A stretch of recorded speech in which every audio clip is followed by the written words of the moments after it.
So we are currently facing a recession where cost of living has just gone up high. So what I always say, like, okay, the cost of living has gone up, and if you look at it, our salaries, they're not like really increasing as much as the inflation rate is increasing. So in these times, how best can we do it? How can we work so that we don't end up going into debt to sustain the lifestyles we want to be living?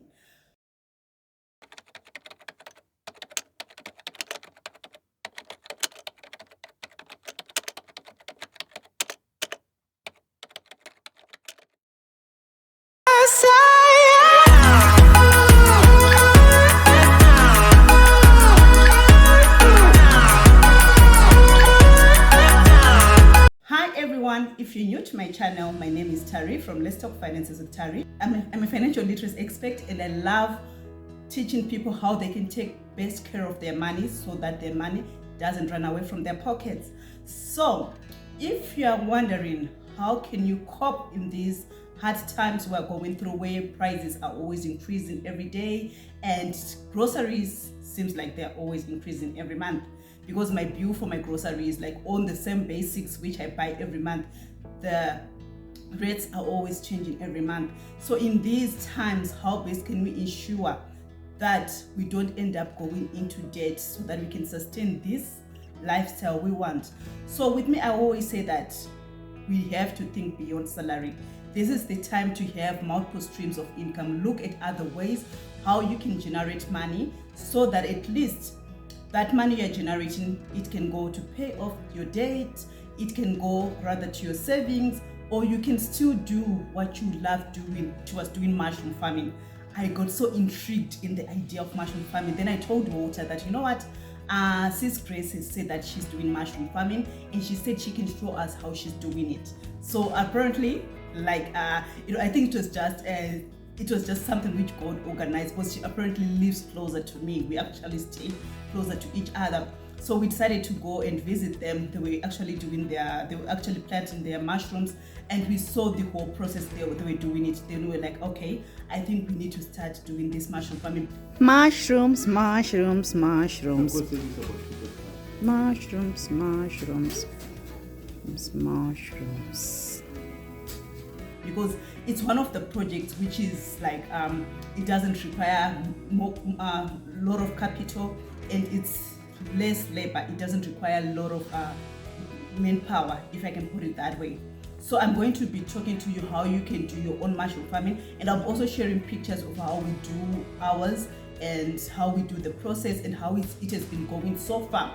So the first thing you need to know when you're doing your mushroom farming, you need to prepare your room where you want to be doing that, where you want to be preparing your mushrooms. Remember that mushrooms, they need more of hygienic factors. So you need to clear your room, clean it, sanitize it if you can. And with us, we just decided to turn our garage, which we're not using really, and we turn that to be our mushroom project farming. That was our garage, which was lying idle. Like, it was just space which was lying idle. So we said, okay, let's turn this and see how it's gonna work. So the first thing we did, we cleaned the garage, because we were not really using it. So we cleaned it, then we put some black plastics on the sides of the walls, because your mushroom, you don't want it to be touched with the wall and everything. So we put some black plastics. I'll be sharing some pictures as I'm talking through, so that you can just see what I'm talking about. So that's what you did. So first, you need to prepare the room where you're going to be doing your mushroom. And mushrooms, they require a conducive weather for them to produce well. So with us, we ended up putting some your little irrigation pipes on top, so that when it becomes too hot, we can just open the tap, then it waters the room, so that it becomes a bit humid. So if you got the funds, you can invest in a cold room. But what I always advise, first do a trial project to see how it goes through before you actually invest in a cold room, because cold rooms, they don't also come cheap, right? So it wasn't like just to do a trial project just to see how is it gonna go. Then you also understand what is conducive for mushroom, what is not. But one thing we have noticed so far is that it needs conducive weather. It doesn't need to be very cold, it doesn't need to be very hot, and the place needs to be a bit humid. So that's why we ended up like putting the some irrigation pipes where we just like water. We usually, if it's too hot, we usually water like 3 times a day. The second thing, after you prepare your room, the second thing now, you need to get, you can either use grass, our normal grass, you know, the one where you can actually go get it for free, or you can get your cotton heist. If you look for places where they sell like animal feed, they usually sell that cotton heist or your grass, you can get it there. So you just, with us, we decided to go organic. We don't put any chemicals in it, but I know there are other places where they do the mushrooms and they put chemicals in it. So when you get your grass, you need to boil it. So